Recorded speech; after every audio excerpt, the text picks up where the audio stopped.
Buongiorno e ben ritrovati con il TG Flash di New Sicilia, di seguito i titoli più importanti della mattina. In apertura alla politica non ci sarà alcuna sanatoria per consentire agli enti e alle associazioni che non l'avevano ancora fatto di spendere i fondi del maxi emendamento. Il governo e l'Ars hanno fatto marcia indietro rinunciando all'idea della proroga di 6 mesi proposta in precedenza.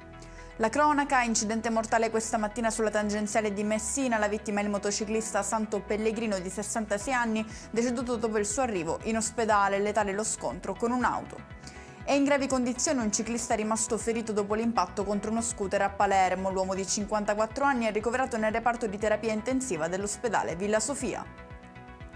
Sequestro da 1,4 milioni di euro nel catanese nei confronti di 15 soggetti accusati di aver organizzato un piano criminale che prevedeva l'uso di documenti falsi e irregolari per l'erogazione di finanziamenti. Tra gli indagati c'è anche il direttore della filiale di Aci Trezza.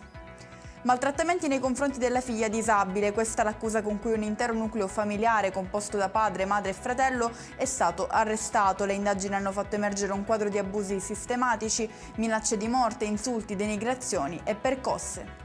E con questo è tutto, prossimo appuntamento più tardi alle 19:30, grazie per averci seguito, buon proseguimento di giornata.